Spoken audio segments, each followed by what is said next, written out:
If you guys have ever wondered, what does it look like for Pace to explain subject to a seller or to an agent live? That's going to happen right now. What we're going to do is we're going to have some fun. We're going to call an agent, and this is the agent we talked to yesterday, Victoria. So I'm going to call her right now, and we'll see how this goes. We never know if we're the perfect solution for a seller. We just never know. Good morning, Pace. Hi. Hi. Did your sellers find a cash buyer? No, Okay, perfect. You want to call them on three-way? I do. Can I pick up Hannah first and then call them? Of course, let's do it. All right, Hannah's calling me. Hold on. Cool. So Hannah is the other agent on the deal, her daughter, and her daughter's going to get the sellers on the phone, and then they're going to call me on three-way. So we'll see how that goes. Victoria says, we are ready. Okay, cool. Hello. Okay, I think we're all together now. Awesome. Okay, so Robbie, you're the owner of the house? Yes, sir. Awesome. Kind of devastating news that happened yesterday, huh? Yeah. I imagine you guys already had your kids like picking out their rooms and all that kind of stuff at the new house. Oh, yeah. They already had it planned out. Your wife buy any furniture and all that stuff too, or not yet? Just new beds and stuff. So we got the new beds ready. Your kids are all picked out. They're like ready to go move all their stuff over. You guys are probably even packed up in your house that you're trying to sell right now too, right? Oh, yeah. It's already loaded. Got it.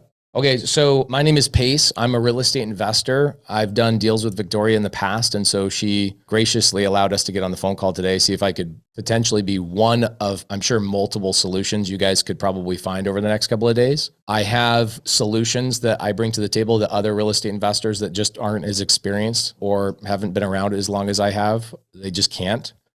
So I'll give you guys an option today. Ask me as many questions as you possibly can. I might not be the best solution for you, and I'm okay with that. What's great about what I do is that every seller that I buy a home from, I am their only solution and their best solution for the time frame, and usually I pay everybody way more money. Like one thing I'll do with you today is you guys were under contract with your other buyers at $340,000, right? Yeah. Okay, I will never negotiate with you on price. You name the price. I just want to name the terms. And that's what I'm going to bring up today is terms. Okay. So what I do is a process, like a very big umbrella process. It's like if there's one big umbrella term for what I do, and it's called creative finance. And what's creative about it is I just take over people's payments on their existing bank loans. It's really not that challenging. It's really not that difficult. Victoria, you guys using a title company or a closing attorney? Closing attorney. Okay, so I would go through your closing attorney, whatever one Victoria chooses, and just the same exact way you guys go through the process to sell your house before, you have the same closing attorney, the same people handling the transaction. The only difference is I'm not going to get a loan from a bank to go pay off your loan with your bank. I'm literally just going to ask you to let me take over the payments on your bank. And then that way it just makes it easier. And what's great about this process is a couple of things. One, I can close in 24 hours. Like we can be done, this transaction's done in 24 hours, which allows you to go and still buy that house that you guys are trying to buy. You've got the beds purchased, you got the kids choosing their room. All of that can still be a reality, and you guys could be moving into that house next week. The other benefit is my benefit. The benefit for me is that I really don't care about the purchase price if I'm getting the ability to take over your payments, because I don't have to go and apply at a bank. I don't have to go through this big long journey of, credit checks and tax returns and all that kind of stuff. And I still get the ability to take over your existing, I think, what's your guys' like 3.5 or something? 3.75. Yes, sir. Okay, cool. So my benefit, Robbie, if I'm an investor, I'm buying houses at a lower rate, right? Like if a cash buyer would have come to you guys on this house that's worth 340, they would probably offer you 260, maybe 270, so that they can make money, right? They turn around, they'll flip it, they'll turn around, they'll turn into a rental, whatever it is. And so those types of buyers are going and getting loans to do that, and they need a good deal. Whereas me, the good deal I'm getting is actually your interest rate. That's the deal I'm getting. And so I'm willing to pay the 340, which is in a real estate investor's mind, that's retail. I don't want to pay retail for anything if I'm investing, if that makes sense. Yeah. So the advantage for me is that I'll give you the number you want. I just want that 3.75% rate. And I think your guys' payment's like $1,400 as well, right? Yes, sir. Cool. So there's my benefit. That's what I want. Now, I think we have a couple of challenges, if this is even a likelihood for you guys. Challenge number one, getting commissions paid. I always pay the commissions so that your team that is running all this, me as the buyer, this is different than what you were doing on your side.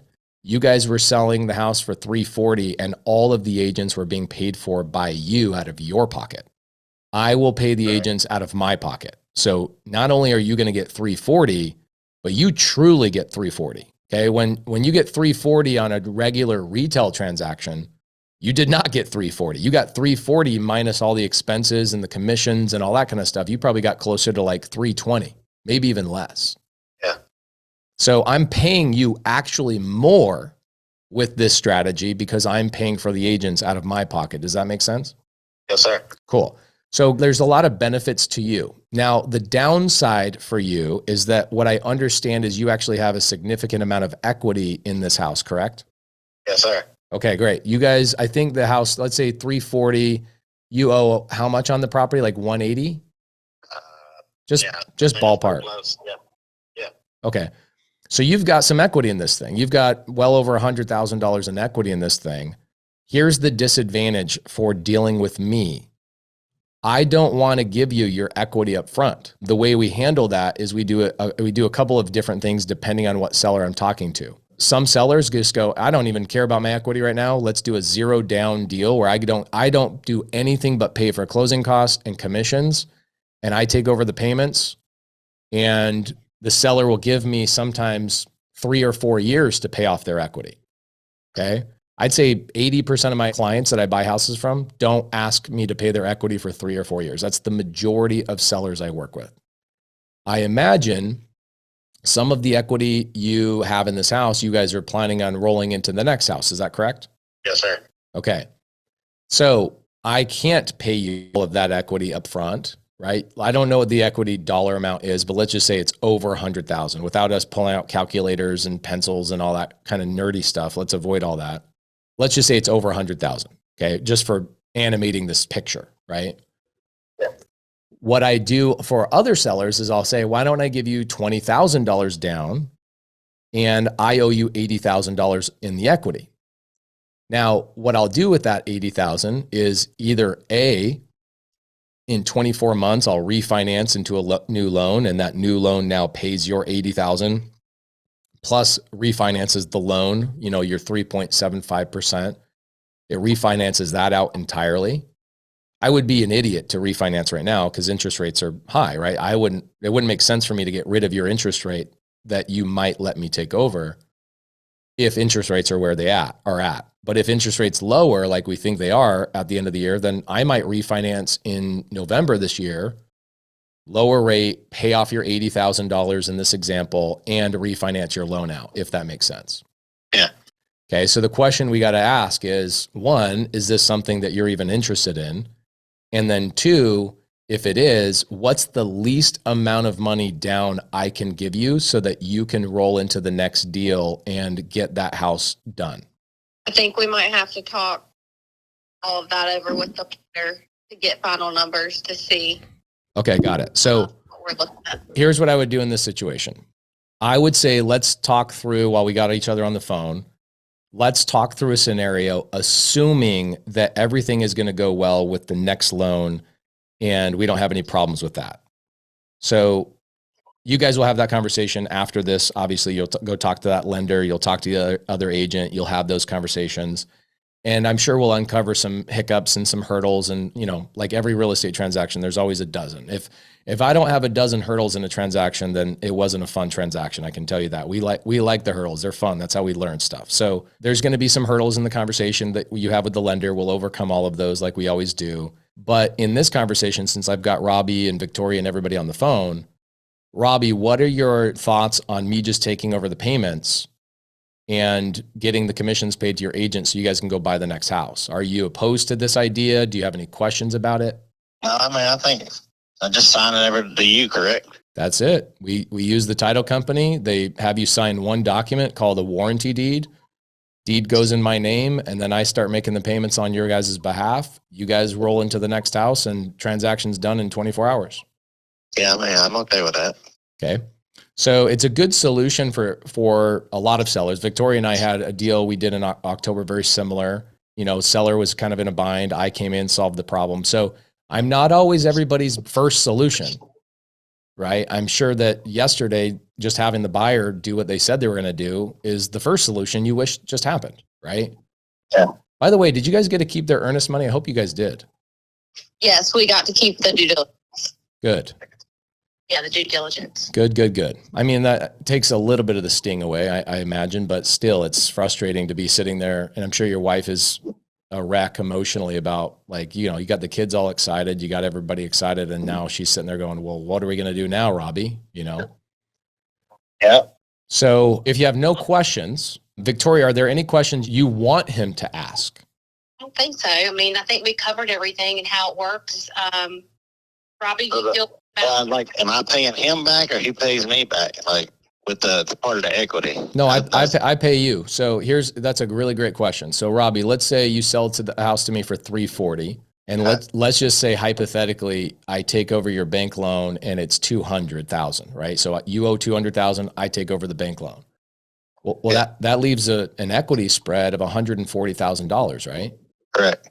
So I would owe you that $140,000, and what we would do is we would make an agreement that says, I'll give you whatever amount of money down you need to get the next house done.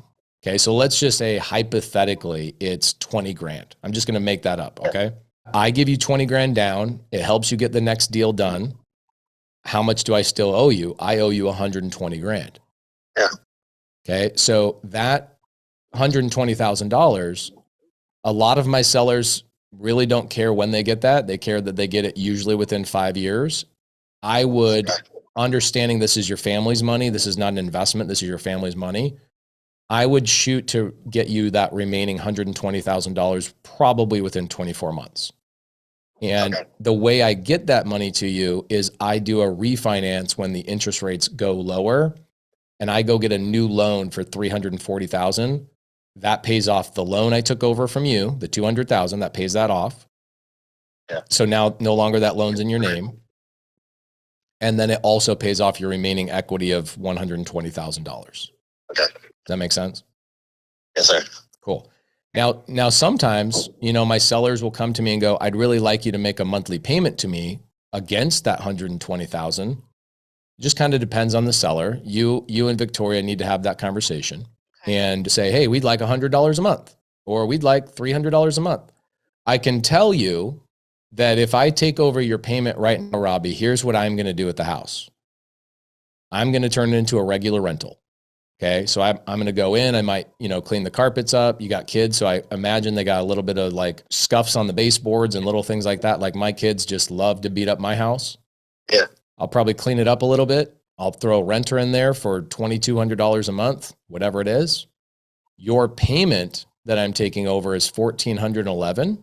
So it seems like I've got a nice big spread of $800 a month there, right? $1,400 payment that I'm making all the way up to $2,200. Yeah. But management on a property like this usually runs about $500 a month. So somebody managing it, you know, my tenant might break a window, they might break the microwave, there might be a leak, the tenant might move out or not make the payment. And so I allocate about $500 a month towards that kind of stuff. So really, the way it is now, if I don't make any additional payments, I just take over your $1,411 payment, I would make about $300 a month. Gotcha. Make sense? Yes, sir. Okay, so my game is a long game, right? Like your game today is a short game. You need a solution today or, you know, by Monday or Tuesday in order to save the other house from falling out. And then you guys having to start this whole arduous process again. And you don't want to start this process again because Victoria will tell you, you guys go put this house back on the market, you know, your existing house, the one on Cutter, you put the house on Cutter back on the market. Guess what all the potential buyers are going to see? They're going to see it fell out of contract and they're going to wonder what's wrong with that house. Yeah. So our solution with you today would solve all of those problems and help you in your short game my money is made in the long game. I don't usually make my money until year 5, year 7, sometimes depending on the deal, might not even happen until year 10. All right. Okay. Now, what will happen too, here's your biggest hiccup. Okay. Your biggest hiccup is going to be your loan officer on your new house. They're going to say, well, I can't get you the new loan until you pay off the $200,000 loan on Cutter. That is actually incorrect. You're going to run into a lot of inexperienced people that don't know how this is done legally and how it's written in the articles. We absolutely can get you approved for the next loan. We just need to talk to the underwriter, and I'll show them how to overcome that so we can keep the loan in your name, the one on Cutter, and still get you a second loan for your new house. Okay. Hey, Pace. Yeah, go ahead. He's the lender that did the deal on the other house we did in October. Oh, sweet. He's familiar with the process. Perfect. This is so the new lender.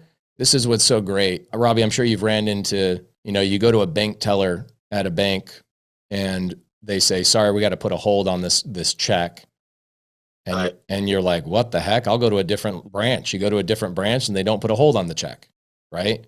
You ever experienced something like that? Yeah. That's how it is with doing loans with loan officers and doing deals with real estate agents. You just never know what you're going to get. And so this loan officer, which Victoria, it sounds like she brought this loan officer to the table, thank heavens. He knows how to do these types of deals where we keep the loan on Cutter in your name, which I take over, and then they'll make sure you get approved for the next loan, because what we're doing essentially is showing the new lender that I now am the one making the payments on Cutter. Therefore, it does not get held against you and your debt to income ratio. Okay. Correct. Make sense? Mhm. Yes, sir. Cool.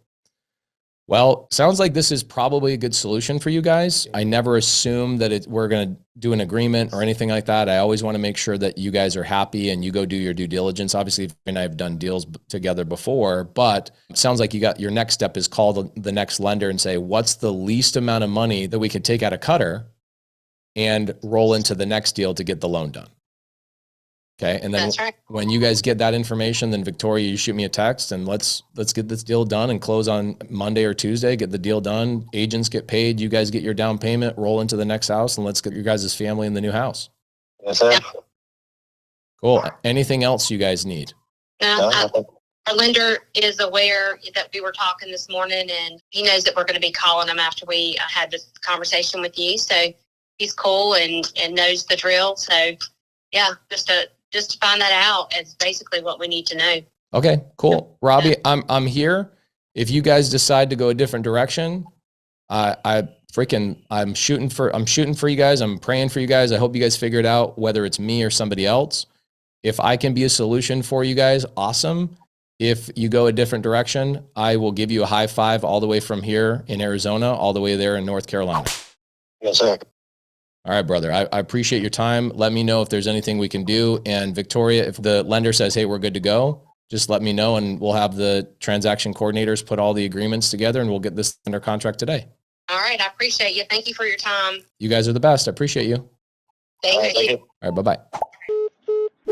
Now I make things look easy. Want to know why? Because it is. I'm going to tell you right now, it actually is very easy. Why do you think I like creative finance?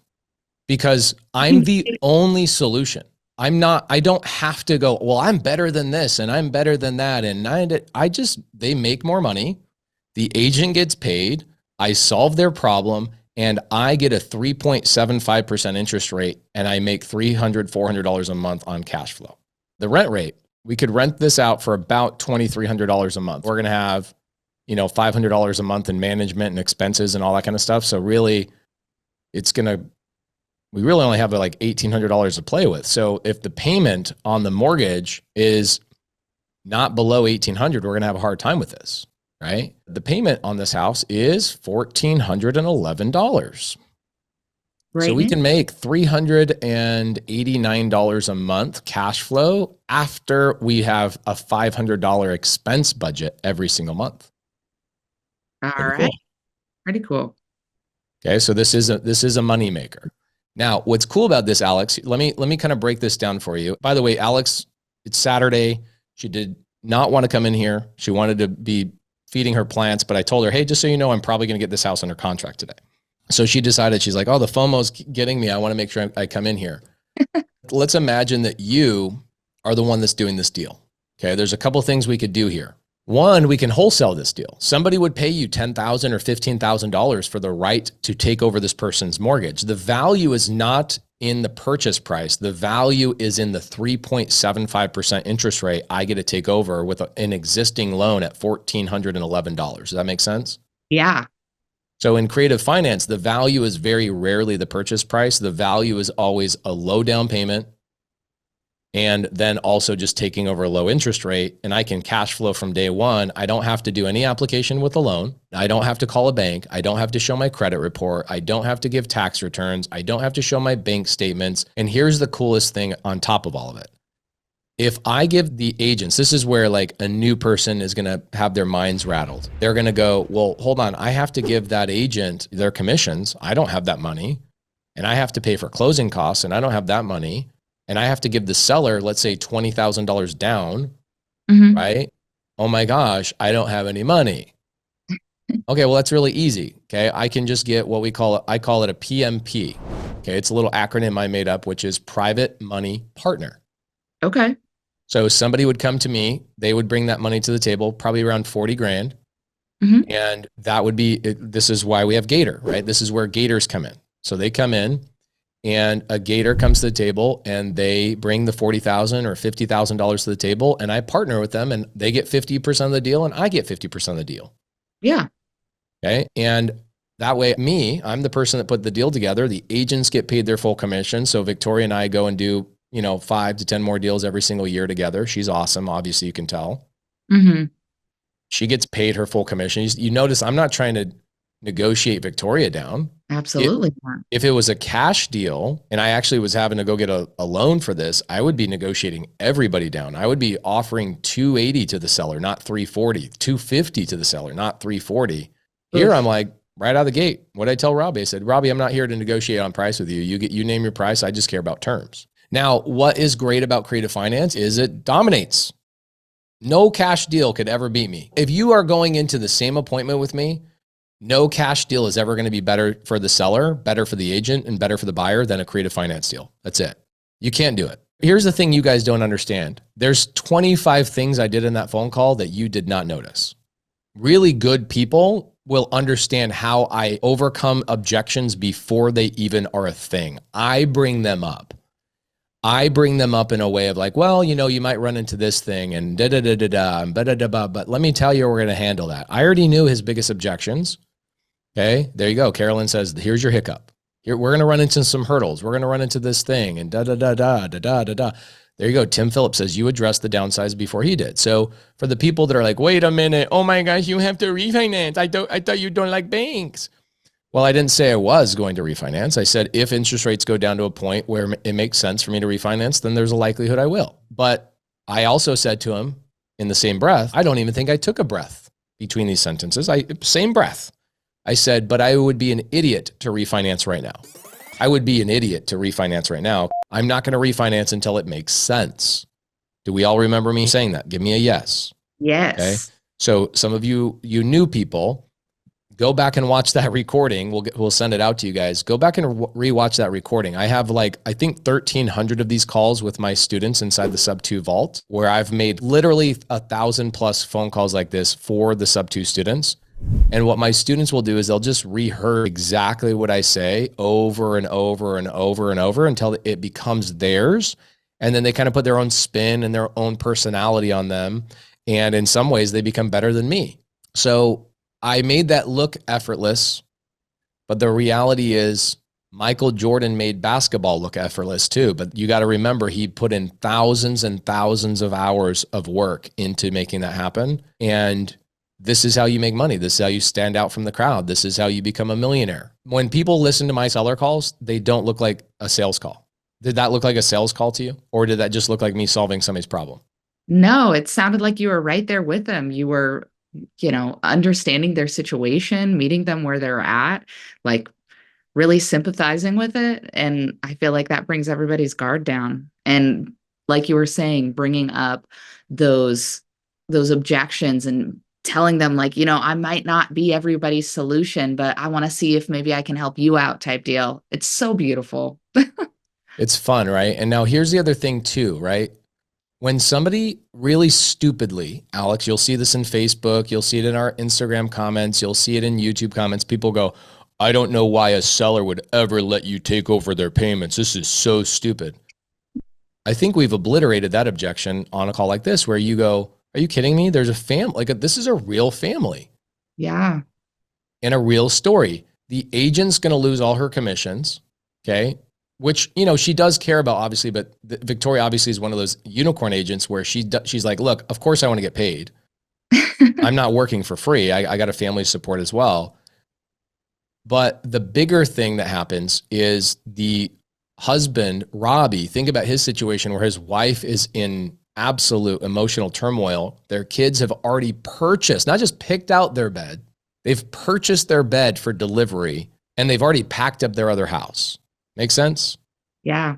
So you've got these people sitting there going, well, if we don't sell via subject to PACE, then we have to go put our house back on the market, which I don't know if you guys noticed that too. I'm also planting seeds in these phone calls to make sure he understands that if he doesn't do a deal with me, that he's going to have repercussions and implications. And I know this business so well that I know when to plant the seeds and how to have these conversations so that the seller gets off the phone call going, this is my only solution, because it actually is his best solution. It actually is. It's not my opinion. It actually is. Yeah. Okay.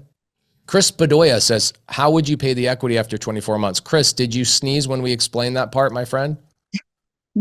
Chris, how you doing, man? How you doing? Really good. So how would I pay off the equity in 24 months? By the way, did I say I would?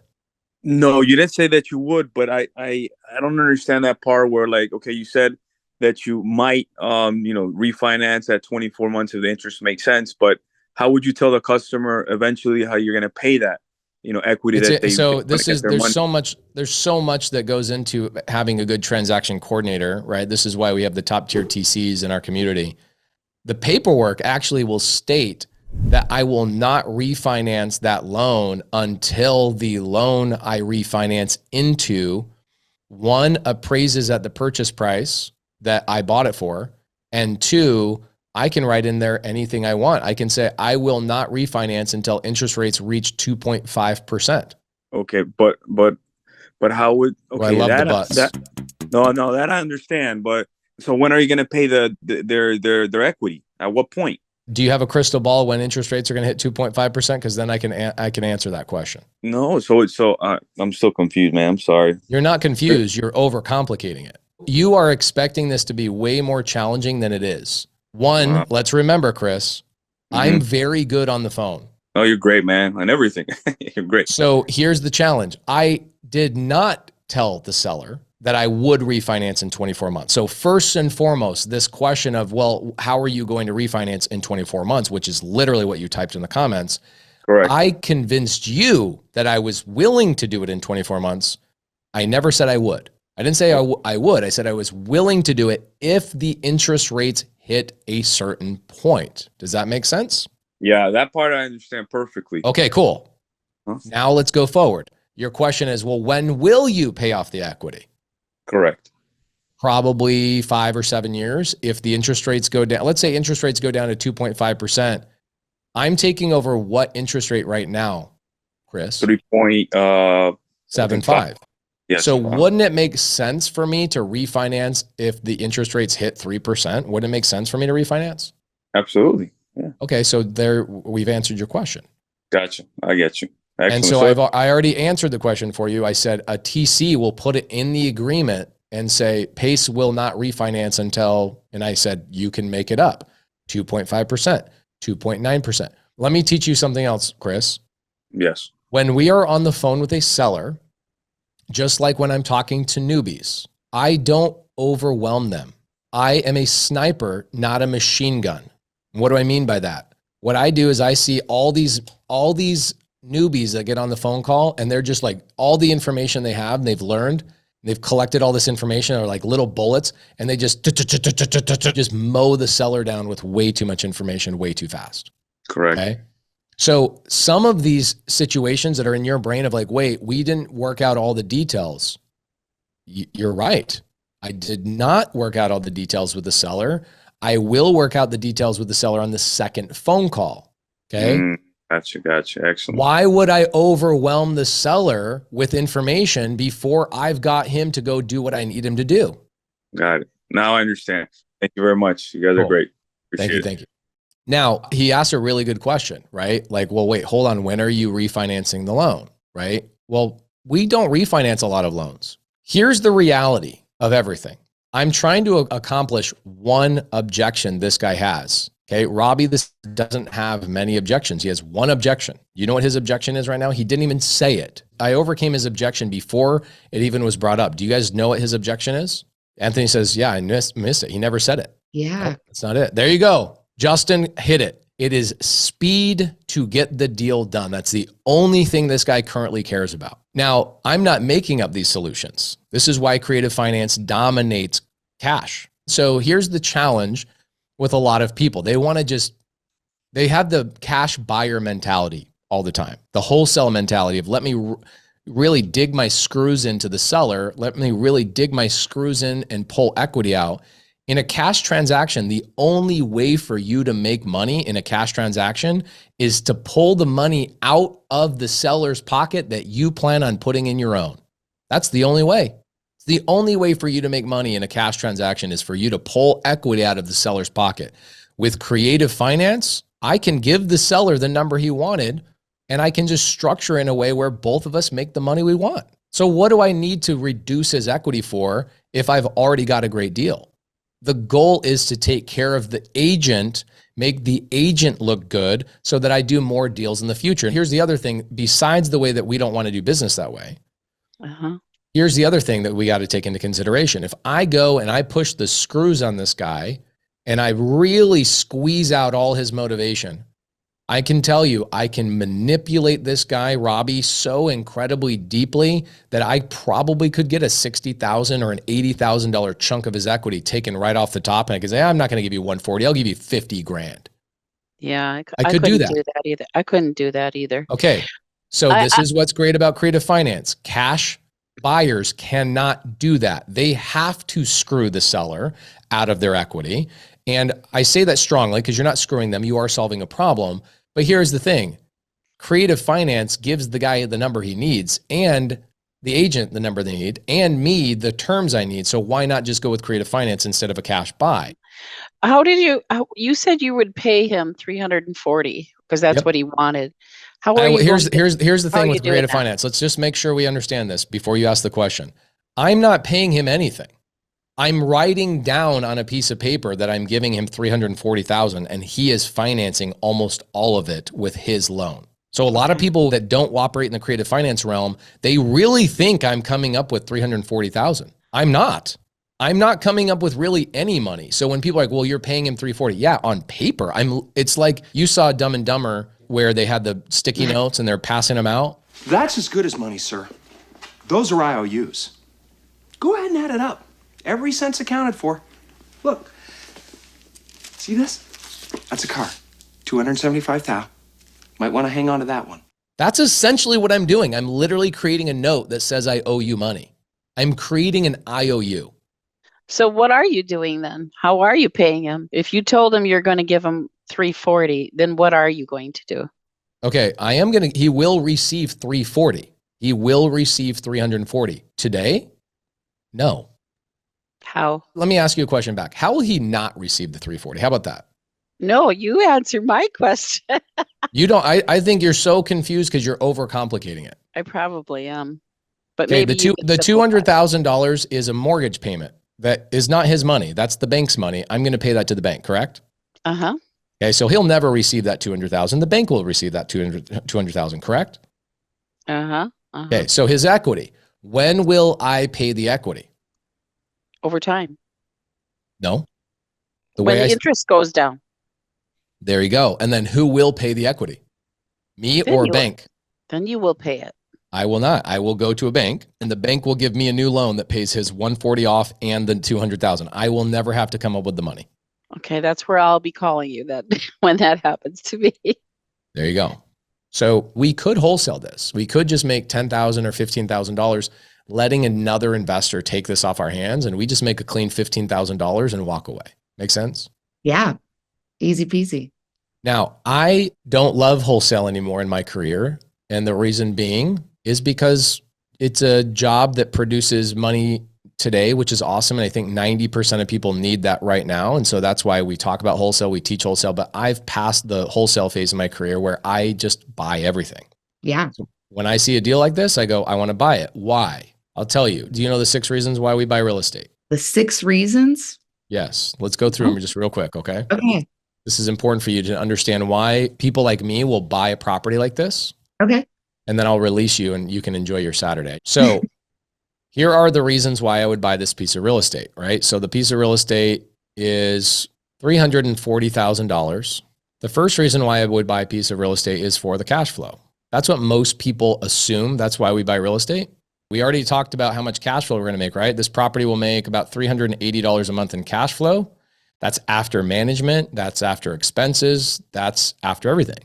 Okay. That's after the war chest. If you forgot, we already covered that. I took $500 out on this house to manage the property, to manage the vacancy, manage all that stuff. I took $500 out. Okay. That's my net. $380 a month is my net income. That's how much money I can make. Me and my private money partner are going to be splitting that. Make sense? Let's talk about this. Let's say I keep the house for 5 years. Okay. So let's go $380. And let's say I'm going to raise the rent on year 3. So in 36 months, I'm going to raise the rent, let's say $300. So for 36 months, I'm going to make $380 a month. For another 24 months, I'm going to make an extra $300 a month. So let's talk about what my cash flow is over a 5-year period. Okay. My cash flow is going to be $380 times 36 months. We will make $13,680 in net cash flow. Then I'm going to add that $300 to my existing $380, right? Because now I'm making a little bit more money. I raised my rent. I'm going to multiply that by 24. So the last 24 months, I'm making $16,320 during that time frame. So during the 5 years I owned the property, I made $30,000 in cash flow on that property. Okay. This is what children buy real estate for. Only children buy real estate for cash flow. Sometimes I'm a child. I'm okay with it. Now, if you bring in a partner, you guys would divide that in half, obviously. All right, cool. But this is where most people's minds stop. They go, okay, $30,000 in cash flow. All right, well, what's the second reason why we buy real estate, guys? Is appreciation. This property has and will continue to go up. North Carolina is a growing market. The average appreciation in Carolinas is about 9% a year, but we're going to reduce it to like 7%. Okay, this is in the Raleigh-Durham area. It's an awesome spot. So let's just reduce it to 7%. So let's go 340 times 1.07%. So the next year, the property is going to be worth 363. Let's take that and multiply that by 1.07. Now it's worth 389 in year 2. Let's multiply that by 1.07. That equals 416. Let's multiply that by 1.07. Now we're at 445. Okay, so that's year 1, year 2, year 3, year 4. Let's do it one more time for 5 years. I'm now at $475,000. So my property has appreciated $135,000. Okay, this is why we buy and hold, because that's where you make a ton more money, obviously, over time. Now, what's the other reason why we buy real estate? Is because of depreciation, or let's just say tax benefits.